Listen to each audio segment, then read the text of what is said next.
Hello मेरे प्यारे बच्चों, कैसे हैं आप सभी। आशा करता हूँ सभी फिट होंगे। प्यारे बच्चों, आज के वीडियो में हम लोग चैप्टर नंबर 2 स्टार्ट करने वाले हैं और इसका जो एक्सरसाइज 2.1 है ना, सबसे बेसिक एक्सरसाइज है।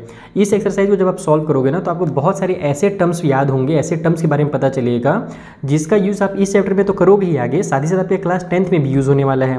तो इस एक्सरसाइज को तुम ध्यान से समझना, बहुत ही ईजी है, इसलिए बच्चे लोग कई बार इसको ध्यान नहीं देते हैं, बोलते हैं यार इतना ईजी तो आराम से बन जाएगा, लेकिन बाद में भूल जाते हैं और क्लास 10th में भी गड़बड़ होता है। तो इसीलिए तुम ध्यान से समझना चीज़ों को, ठीक है। बेसिक एक्सरसाइज है और आपको अगर ये एक्सरसाइज जैसे आपने कर लिया ना, तो आपको अलग से इंट्रोडक्शन की जरूरत नहीं पड़ेगी इस चैप्टर की, इतना से ही आपका काम हो जाएगा। ओके मेरे बच्चे लोग, तो चलिए स्टार्ट करते हैं वीडियो। और इसी का जो आगे के एक्सरसाइज रहेंगे ना, उसका लिंक मैं आपको डिस्क्रिप्शन बॉक्स में दे दूंगा।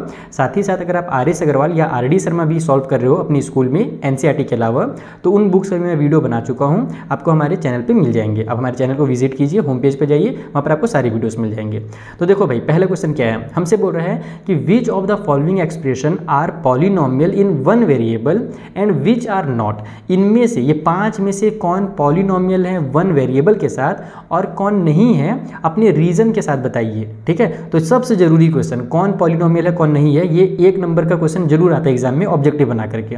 आइए मैं आपको कॉपी में समझाता हूँ इन सारे के सारे क्वेश्चंस को, ताकि मैं इसके जो नोट्स है वो आपको अपने टेलीग्राम पे दे सकूँ। आपको हमारा टेलीग्राम चैनल भी ज्वाइन कर लेना, डिस्क्रिप्शन बॉक्स में उसका भी लिंक है, जहाँ पर मैं इसके नोट्स आपको भेज दूंगा। ठीक है, तो चलो अब इसको सॉल्व करते हैं।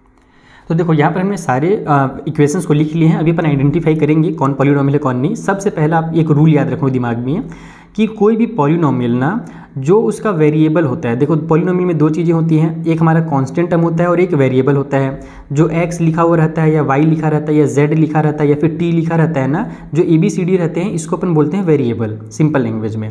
और जो नंबर वाले वैल्यूज़ होते हैं उसको बोला जाता है कांस्टेंट टर्म। ठीक है, जैसे कि ये जो 7 है ये हमारा कांस्टेंट टर्म है, ये हमारे पास कांस्टेंट टर्म है। और जो वेरिएबल के साथ नंबर चिपका हुआ रहता है इसको बोला जाता है, इसका क्या बोलते हैं यार इसको, अरे मेरे दिमाग से कहाँ से उतर जा रहा है, अरे क्या बोलते हैं, कोएफिशिएंट बोलते हैं। देखो ना मेरा भी दिमाग कहाँ है, इसको कोएफिशिएंट बोला जाता है इंग्लिश में। ठीक है, यानी कि इसके साथ चिपका हुआ है, इसका बेस्ट फ्रेंड है, तो x² का जो कोएफिशिएंट है वो 4 है। इसका आगे चल करके काम आएगा। मैं टर्म्स जो बता रहा हूँ थोड़ा सा ध्यान से समझना। ठीक है, ये होते हैं वेरिएबल, ये कांस्टेंट टर्म और ये कोएफिशिएंट कहलाते हैं। ओके, अब हम लोग को पॉलिनोमियल को पहचानने के लिए जो सबसे पहला चीज़ ये देखना है कि वेरिएबल जो दिया हुआ है, जो भी वेरिएबल दिया हुआ है उसका जो पावर है वो होल नंबर है या नहीं है। होल नंबर होना चाहिए, या तो 0 हो या 1 हो या 2 हो या कोई भी होल नंबर होना चाहिए। निगेटिव नहीं होना चाहिए या फिर फ्रैक्शन नहीं होना चाहिए, बस 2 चीज़ नहीं होना चाहिए। निगेटिव अगर हो गया पावर हमारा तो वो भी गलत है, फिर वो हमारा पॉलिनोमियल नहीं कहलाएगा। और अगर पावर हमारा फ्रैक्शन में आ गया तो भी वो हमारा पॉलिनोमियल नहीं कहलाएगा। तो पहला जो क्वेश्चन है यहाँ पर देखो, 4x², यहाँ पर x का पावर 2 है और यहाँ पर x के पावर में कुछ नहीं है, तो एक 1 छुपा हुआ है और ये 7 है। तो अपन इससे कोई मतलब नहीं है। अगर हमारे पास x वगैरह में ये दे दिया ना हाईएस्ट पावर या फिर कोई भी पावर, अगर हमारे पास दोनों में से, यानी कि दोनों जो हमारे पावर हैं ये अगर होल नंबर आ रहे हैं, तो इट मीन्स कि ये मेरा क्या होगा, पॉलिनोमियल होगा। क्या होगा ये पॉलिनोमियल कहलाएगा। ठीक है, पहले वाला समझ में आ गया, क्योंकि इसमें हमारे पावर जो थे वो अच्छे से दिए हुए थे, होल नंबर में दिए हुए थे।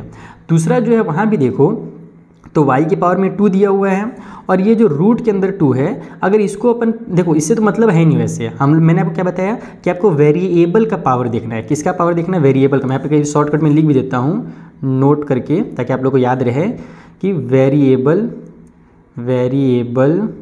का पावर देखना है। ठीक है, देखना है का मतलब समझ में आ रहा है ना, कि हमको ध्यान से रखना है कि किसका पावर अपने को जरूरत है। इसके जो हमारा कांस्टेंट टर्म है इससे कोई मतलब नहीं, इसका पावर 1 रहे, 2 रहे, माइनस में रहे, फ्रैक्शन में रहे, कुछ हो रहे, अपने को कोई लेना देना नहीं है। अगर वेरिएबल का पावर हमारा अच्छे से दिया हुआ है, होल नंबर में दिया हुआ है, तो ये भी एक पॉलिनोमियल ही कहलाएगा। So it is also a polynomial. Third वाला लेकिन आप लोग देखो गड़बड़ है।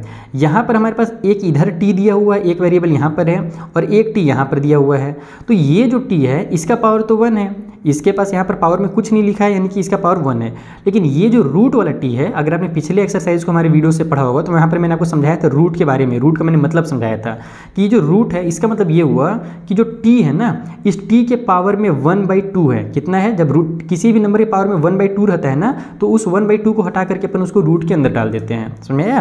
तो इसका मतलब कि इसके पावर में एक फ्रैक्शन है। एक्चुअल में यहाँ पर क्या हो गया, एक फ्रैक्शन हो गया, इसलिए it is not a polynomial. ठीक है, शॉर्टकट में मैं लिख रहा हूँ एकदम, आप लोग स्टेटमेंट वगैरह जैसे बुक में दिया हुआ होगा या फिर आंसर में दिया हुआ होगा वैसे आप लोग देख करके लिख सकते हो। मेरा काम है यहाँ पर आपका बेसिक क्लियर कराना, एकदम अच्छे से चीज़ों को समझाना।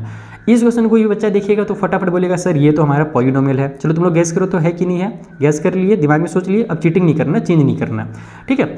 अब अपन इसको अगर सॉल्व करेंगे, देखो यहाँ पर तो अभी ये अलग अलग है, ये y हमारा क्या है डिनोमिनेटर में है ना, आप इसको सॉल्व करके भी लिख सकते हो या फिर ऐसे भी चेक कर सकते हो।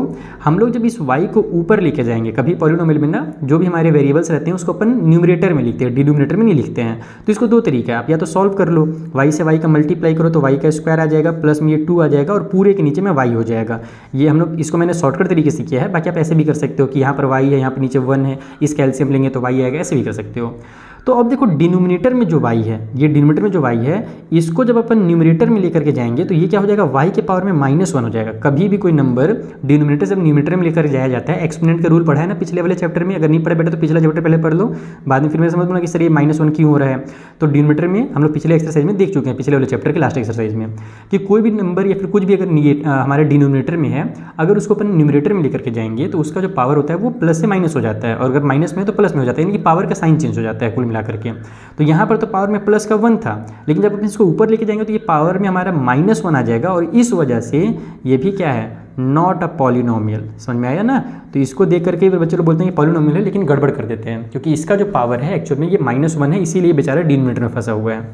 जो पांचवा वाला दिख रहा है ना, देखो बेटा ये तो हमारा पॉलिनोमियल तो है, क्योंकि सभी के पावर देखो हमारे पास दिए हुए हैं, अच्छे खासे दिए हुए हैं होल नंबर में, भले अलग अलग दिया है लेकिन क्या दिक्कत है, पावर तो दिया है, तो पॉलिनोमियल है। लेकिन हमसे क्वेश्चन में क्या बोला था, पॉलिनोमियल इन वन वेरिएबल। अब वेरिएबल का मतलब मैंने आपको क्या समझाया कि जो x y z दिया रहता है वो वेरिएबल कहलाता है। यहाँ पर x नाम का वेरिएबल था, इसमें y नाम का वेरिएबल था, इसमें t नाम का वेरिएबल था, इसमें y वेरिएबल था। यहाँ पर 3 वेरिएबल है, एक तो x है, एक y और एक t है। तो यहाँ पर पॉलिनोमियल तो है बट ये 3 वेरिएबल्स के साथ है। तो इसको आप इसको ऐसे लिखोगे कि it is a polynomial but with 3 variables, या फिर ऐसे भी लिख सकते हो कि it is not a polynomial with 1 variable, यानी कि 1 वेरिएबल के साथ ये पॉलिनोमियल नहीं है। पॉलिनोमियल तो है लेकिन 1 वेरिएबल के साथ नहीं है, 3 वेरिएबल के साथ है। ठीक है, यहाँ पर लिख भी देता हूँ मैं कि ये क्या है, हमारे पास यहाँ पर 3 वेरिएबल्स हो गए हैं। ठीक है, समझ में आ गया। तो इस तरीके से आपको पहचानना है, बहुत इंपॉर्टेंट क्वेश्चन है पहचानने वाला। पहचानने बच्चे लोग अगर सीख जाए ना एक बार पॉलिनोमियल को, तो उनको बहुत ज़्यादा उनके जो डाउट्स हैं, बहुत सारे जो डाउट्स हैं वो क्लियर हो जाएंगे। देखना तुम लोग अगर इस वीडियो को ध्यान से देखोगे ना यहाँ पर, तो जो बच्चे बाद में, मुझे पता है बहुत सारे बच्चे ऐसे होंगे ना जो मेरी वीडियोज़ को बाद में देखेंगे, स्कूल में पढ़ने के बाद या फिर आगे की एक्सरसाइज करने के बाद देखेंगे, एग्जाम के टाइम देखेंगे, तब उनको लगेगा अरे यार काश इस वीडियो को मैं पहले देख लिया रहता, तो मुझे बहुत अच्छे से समझ में आ जाता है कि पॉलिनोमियल क्या होता है और क्या नहीं होता है। तो चलो कोई बात नहीं, जो बच्चे देख ले वीडियो उनको बहुत फ़ायदा होने वाला है। अब हम लोग चलते हैं अगले क्वेश्चन को बनाते हैं। तो देखो अगला क्वेश्चन वही चीज़ आ गया जो मैं पिछली बार तो सुनी अटक जा रहा था, मेरे को याद नहीं आ रहा था कि क्या बोलते हैं, वही चीज़ यहाँ पर दिया हुआ अगले क्वेश्चन में। हमसे बोल रहा है कि ये जो पॉलिनोमियल्स दिए हुए हैं इनके बताइए कोएफिशिएंट क्या होंगे एक्स स्क्वायर के। ध्यान रखना कि x का भी कोएफिशिएंट होता है और x के स्क्वायर का भी कोएफिशिएंट होता है, x के क्यूब का भी कोएफिशिएंट होता है। सभी के दोस्त होते हैं, कोई ना कोई किसी ना हर किसी का दोस्त होता ही होता है। तुम्हारे भी स्कूल में कोई ना कोई दोस्त होंगे, लेकिन हमको बस x के स्क्वायर का कोएफिशिएंट बताना है ना, x का कोएफिशिएंट नहीं बताना है। तो यहाँ पर जो इक्वेशन हमको दिया हुआ है, जो पॉलिनोमियल दिया हुआ है, यहाँ पर देखो ये 2 है, x का स्क्वायर है और प्लस में x है। तो इसमें अगर आप इसका कोएफिशिएंट देखोगे x के स्क्वायर के साथ, तो ये 2 नहीं है ना, ध्यान रखना ये 2 अलग चीज़ है, ये हमारा कांस्टेंट टर्म है। इस x के स्क्वायर के बगल में क्या लिखा हुआ है, ये कितना x का स्क्वायर है, तो ये 1x स्क्वायर है। यहाँ पर एक 1 छुपा हुआ रहता है, तब ये 1x स्क्वायर होता है, 2x स्क्वायर होता है, 3x स्क्वायर होता है, ऐसे होता है ना, बस वही चीज़ है। तो x के स्क्वायर के साथ 1 छुपा हुआ है, इसीलिए इसमें जो होगा कोएफिशिएंट ऑफ x स्क्वायर ये 1 होगा। यहाँ पर जो सेकंड वाला है इसमें देखो x स्क्वायर के साथ यहाँ पर एक 1 छुपा हुआ है, लेकिन ये माइनस के साइन के साथ है, इसीलिए यहाँ पर -1 लिखोगे ना, प्लस वाला 1 मत लिख देना तो गलत हो जाएगा, क्योंकि माइनस की साइन लगी हुई है। यहाँ पर देखो x स्क्वायर के साथ क्या चिपका हुआ है, π/2 चिपका हुआ है। इसका मतलब यहाँ पर x स्क्वायर का जो कोएफिशिएंट है, जो दोस्त है, वो π/2 है। और लास्ट वाले में भी आप लोगों को साफ साफ दिख रहा होगा कि x के, अच्छा यहाँ पर तो हमसे x के स्क्वायर का पूछा है और यहाँ तो x के स्क्वायर दे भी नहीं किया है। इसका मतलब कि यहाँ पर x के स्क्वायर का कोई कोएफिशिएंट ही नहीं है, क्योंकि x स्क्वायर ही नहीं है तो उसका दोस्त कहाँ से होगा। अगर तुम ही नहीं रहोगे तुम्हारा दोस्त कहाँ से बनेगा, दुनिया में अगर तुम ही रहोगे तो दोस्त ही नहीं रहेगा। जब तुम एग्जिस्ट कर रहे हो तभी तो तुम्हारे दोस्त हैं। उस तरीके से हमारा x स्क्वायर यहाँ पर एग्जिस्ट ही नहीं कर रहा है, इसलिए उसका कोई दोस्त नहीं है, इसलिए यहाँ पर उसका जो कोएफिशिएंट होगा वो 0 कहलाएगा। मैथ के टर्म में ना कभी भी कुछ नहीं भी होता है ना, तो भी वहाँ पर एक 0 होता है। ये मैथ की खूबसूरती है। ठीक है, जैसे हम नहीं हिंदी में बोलते हैं कि वहाँ पर कोई नहीं था, अगर मैथ की लैंग्वेज में बोलेंगे तो बोलेंगे वहाँ पर 0 लोग थे, यानी कोई नहीं था मतलब कि 0 लोग थे, ऐसे बोला जाता है। तो चलो भाई ये सब तो होते रहेगा बातचीत। चलो थर्ड क्वेश्चन जो है उसे बनाते हैं। चलो अब थर्ड नंबर में आ जाते हैं अपन। यहाँ पर दिया हुआ है give one example each of a binomial of degree 35। आपको एक बायनोमियल बताना है जिसकी डिग्री 35 हो, और एक मोनोमियल बताना है जिसकी डिग्री 100 हो। अब बायनोमियल क्या होता है, डिग्री तो तुम लोग जान ही गए, डिग्री क्या होता है, जो हाईएस्ट पावर होता है। जैसे कि ये जो पॉलिनोमियल आप देख रहे हो यहाँ पर ना, इसमें हाईएस्ट पावर कितना है, 50 है ना, तो इस पूरे पॉलिनोमियल की जो डिग्री होगी ना वो 50 कहलाएगी। इस वाले पॉलिनोमियल में देखो हाईएस्ट पावर कितना है, 2 है, तो इसकी डिग्री क्या कहलाएगी, 2 कहलाएगी। इसमें भी हाईएस्ट पावर 2 था तो इसकी भी डिग्री 2 कहलाएगी। ये दोनों तो पॉलिनोमियल थे ही नहीं, इन लोगों का खेल खत्म है। यहाँ पर हाईएस्ट पावर 3 था तो इसकी डिग्री जो होगी वो 3 होगी। यहाँ पर देखो x है केवल, यहाँ पर हाईएस्ट पावर तो कुछ दूसरा है नहीं, बस x ही है ना, x के पावर में 1 छुपा हुआ है, तो इसकी जो डिग्री है 1 कहलाएगी। तो डिग्री मतलब कि हाईएस्ट पावर। अब बायनोमियल, मोनोमियल, ट्राइनोमियल ये सारी चीज़ें होती है, अभी मैं लिखूंगा तब आपको समझ में आएगा। तो हम लोग चलो एग्जाम्पल बताते हैं। ऐसा बायनोमियल लिखते हैं जिसकी डिग्री 35 होगी, और एक मोनोमियल लिख देते हैं जिसकी डिग्री 100 होगी। तो देखो यहाँ पर बोला तो एक ही है लिखने के लिए, लेकिन मैं आपको 2-3 ठो लिख के दिखा देता हूँ ताकि आपको अच्छे समझ में आ जाए। देखो बायनोमियल का क्या मतलब होता है ना, जहाँ पर केवल एक ही टर्म हो। टर्म मतलब क्या है भैया, वो भी समझ लो। जैसे यहाँ देखो ये जो पॉलिनोमियल दिया था इसमें 1 टर्म, 2 टर्म और 3 टर्म, ये जो पूरा है ना वो एक टर्म कहलाता है। ये एक टर्म है और ये एक टर्म है, तो टोटल 3 टर्म हो जाती हैं, इसको ट्राइनोमियल कहा जाता है। जहाँ पर 2 टर्म होते हैं उसको बायनोमियल कहते हैं, और जहाँ पर केवल एक ही टर्म हो, जैसे कहीं पर दिया है एक टर्म, अभी तक तो नहीं दिया है, तो जब एक टर्म होता है तो उसको बोलते हैं मोनोमियल। ठीक है, तो अपन बायनोमियल लिखते हैं जिसकी डिग्री 35 होगी। 2 टर्म्स होने चाहिए, जैसे कि मान लो x के पावर में 35 लिख दो, सबसे आसान। और बायनोमियल करना है तो प्लस में एक x लिख सकते हो या प्लस में 2 लिख दो। चलो मैं प्लस में 2 लिख देता हूँ, तो ये हमारा क्या बन गया, एक बायनोमियल बन गया। एक और देख लेते हैं, मान लो मेरे को y से प्यार है तो मैं y के पावर में 35 लिख देता हूँ, प्लस में 6 लिख देता हूँ। मान लो मेरे को z से प्यार है तो z के पावर में 35 लिख देता हूँ, प्लस में मैं x लिख देता हूँ। ऐसे भी लिख सकते हो, x y कुछ और भी लिख सकते हो, बस 2 टर्म्स होने चाहिए, ये ध्यान रखना। और जो हाईएस्ट पावर होगा वो 35 होना चाहिए। जैसे यहाँ पर मैं x के पावर में मान लो 3 भी लिख सकता हूँ, कुछ भी लिख सकते हो तुम अपनी मर्जी से, बस हाईएस्ट पावर का ध्यान रखना कि वो 35 होना चाहिए, क्योंकि डिग्री 35 बोला है। अब मोनोमियल लिखना है जिसकी डिग्री 100 हो, तो बस x के पावर में 100, खत्म। एक तो मोनोमियल हो गया जिसके पावर में हमारे पास 100 है ना, ये सिंगल टर्म है तो मोनोमियल कहलाएगा और इसकी डिग्री 100 हो जाएगी। y की पावर में 100 लिख दो, कुछ भी लिख सकते हो यार अपनी मर्जी से, थोड़ा सा दिमाग लगाना है, बस रटना नहीं है ना। जो मैं बता रहा हूँ उसको ये नहीं कि रट लिए, दिमाग लगा के अपने से काम करना है। तो ये हो गया 3rd क्वेश्चन। चलिए 4th वाला बनाते हैं। सो देखो 4th वाले में क्या बोल रहा है कि डिग्री बताइए। आपको 4 पॉलिनोमियल्स दिए हुए हैं। देखो ये जो 3 है ना, ये भी एक पॉलिनोमियल ही है। अभी तक तो 3 को नंबर पढ़ते हुए आए थे, अब बेटा चैप्टर नंबर 2 में पॉलिनोमियल में 3 को एक पॉलिनोमियल पढ़ोगे। ठीक है, ये भी एक पॉलिनोमियल है। अभी अपन आते हैं इसके पास। ठीक है, अब यहाँ पर क्या दिया हुआ है, अच्छा इसको क्या बोलते हैं, इसको कांस्टेंट पॉलिनोमियल बोला जाता है। जब हमारे पास एक नंबर लिखा हुआ रहता है ना तो उसको कांस्टेंट पॉलिनोमियल बोलते हैं। तो देखो यहाँ पर हमारे पास हाईएस्ट पावर कितना दिख रहा है, x के पावर में 3, x के पावर में 2 है, इसके पास x के पावर में 1 है, तो हाईएस्ट पावर 3 है। इट मीन्स यहाँ पर जो डिग्री होगा वो कितना होगा, वो 3 होगा। यहाँ पर बताओ कितना दिख रहा है बेटा, हाईएस्ट पावर 2 दिख रहा है, तो बस डिग्री 2 लिख दो। यहाँ पर हाईएस्ट पावर, वेरिएबल ध्यान रखना, वेरिएबल का हाईएस्ट पावर देखना रहता है, तो वेरिएबल का हाईएस्ट पावर कितना है, 1 है, तो यहाँ पर जो डिग्री होगा वो 1 हो जाएगा। अब आते हैं इस क्वेश्चन में जिसमें बच्चे लोग सबसे ज़्यादा कन्फ्यूज रहते हैं, सर इसकी डिग्री कितनी होगी, बच्चे लोग 1 लिख देते हैं, जो कि गलत है। हमने क्या बताया, डिग्री किसको बोलते हैं, जो वेरिएबल का हाईएस्ट पावर होता है, ना कि कॉन्स्टेंट टर्म का। ये तो कॉन्स्टेंट टर्म है, तो हम लोग क्या करेंगे, इसको ऐसे लिख सकते हैं, इसको मैं लिख सकता हूँ x के पावर में, फिर 3 लिखा हुआ है, चलो 3 ही लिख देता हूँ, या फिर x के पावर में पहले x हम लोग को लिखने का आदत है इसीलिए, नहीं तो बाद में भी लिख सकते हो। x के पावर में 0 + 3 ऐसे लिख सकता हूँ। क्यों ऐसे लिख सकता हूँ, क्योंकि x के पावर में 0 का वैल्यू, नहीं यार सही लिख रहा हूँ ना, हाँ सही लिख रहा हूँ। तो यहाँ पर हमारे पास इसका वैल्यू जो होगा, एक सेकंड, नहीं ऐसे नहीं लिखते हैं इसको इस तरीके से लिखूँ तो गड़बड़ हो जाएगा। नो ऐसे नहीं लिख सकते, इसको ऐसे लिख सकते हैं 3x के पावर में 0, हाँ ऐसे ही लिख सकते हैं। अब याद आया मुझे, जब x के पावर में तुम 0 लिखोगे, 3 को x के साथ मल्टीप्लाई करके, तो हम क्या जानते हैं किसी भी नंबर के पावर में अगर 0 तो उसकी वैल्यू 1 हो जाती है। तो इसका मतलब ये हुआ कि हम लोग 3 के एक्चुअल में 1 से मल्टीप्लाई कर रहे हैं, और 3 को 1 से मल्टीप्लाई करेंगे तो 3 ही आ जाएगा। तो हम 3 को इस तरीके से लिख सकते हैं, और यहाँ पर जो वेरिएबल हमारा वो x है, और x के पावर में कितना है, 0 है। इसीलिए कोई भी कॉन्स्टेंट पॉलिनोमियल जो होता है ना, इसकी हाईएस्ट पावर कितनी होती है, वो हमेशा 0 होती है। तो इस तरीके से आप लोगों को इसको सॉल्व करना था, डिग्री पता लगाना था। बाकी और भी बहुत सारे जब हम लोग क्वेश्चन की प्रैक्टिस करेंगे ना दूसरे बुक्स में, आर्य सर और लाडी शर्मा में, तो आप इस टाइप से और क्वेश्चन करोगे तो और ज़्यादा इसका कॉन्सेप्ट आपको क्लियर हो पाएगा। ठीक है, चलो एक 5 नंबर का क्वेश्चन है, फटाफट उसे भी बना लेते हैं।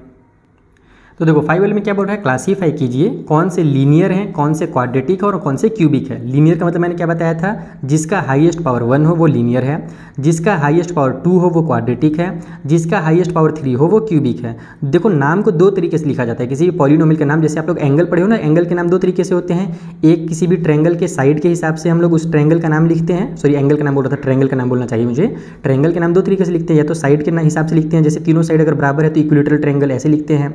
ठीक है, या फिर हम लोग उसके एंगल के हिसाब से नाम लिखते हैं उस ट्रायंगल के, जैसे अगर राइट एंगल बन रहा है तो राइट ट्रायंगल एंगल है ना, इस टाइप से बोलते हैं हम लोग।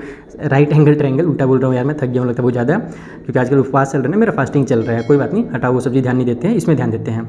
तो हमारे पास लीनियर के लिए क्या करना है, हम लोग को पावर देखना है। तो हाईएस्ट पावर 1 होना चाहिए, तो वो लीनियर हो जाएगा। जैसे देखो यहाँ पर ये जो 5th वाला है और ये जो 4th वाला है, इसमें हाईएस्ट पावर 1 है, तो 4th और 5th वाला लीनियर होगा। तो मैं यहाँ पर डायरेक्ट बस शॉर्टकट में नंबर लिख दे रहा हूँ कि भैया 4th वाला और 5th वाला हमारा लीनियर हो गया। क्वाड्रेटिक में हाईएस्ट पावर 2 देखना है, तो देखो पहले वाले में हाईएस्ट पावर 2 दिख रहा है तुमको, और कहाँ पर, यहाँ पर हाईएस्ट पावर 2 है, और ये 6 वाले में भी r का स्क्वायर दिया है, यानी कि हाईएस्ट पावर 2 है। तो 1 वाला, 3 वाला और 6 वाला, 1 वाला, 3 वाला और 6 वाला जो है वो हमारा क्या है, क्वाड्रेटिक है। और क्यूबिक में मैंने क्या बताया कि हाईएस्ट पावर 3 होना चाहिए। तो एक यहाँ पर है सेकेंड वाले में, 2 तो यहाँ नहीं लिखा ना, 3 लिखा, सॉरी, सेकेंड वाले में है हाईएस्ट पावर और 7th वाले में हाईएस्ट पावर 3 है, तो ये दोनों क्यूबिक कहलाएंगे। यहाँ पर लिख देता हूँ मैं सेकेंड वाला और ये 7th वाला। तो इस तरीके से आपको मैंने बेसिक इंट्रोडक्शन करा दिया पॉलिनोमियल का, और ये इंट्रोडक्शन देखना तुम लोगों को ज़िंदगी भर काम आएगा, खासकर क्लास 9th और 10th में तो बहुत ज़्यादा काम आने वाला है। अब हम लोग मिलते हैं बच्चा लोग नेक्स्ट वीडियो में। अगर वीडियो पसंद आया तो फटाफट मेरा हेल्प करो और अपने फ्रेंड्स के साथ इस वीडियो को भी शेयर करो, उनको हमारे चैनल के बारे में बताओ, चैनल को सब्सक्राइब कर दो, बेल आइकन दबा लो, लाइक कर दो, कमेंट करो। अगर कुछ भी दिक्कत हो तो आप लोग को इसके नोट्स जो हैं वो टेलीग्राम पे दे दूंगा मैं, टेलीग्राम का लिंक डिस्क्रिप्शन बॉक्स में है। Thank you for watching.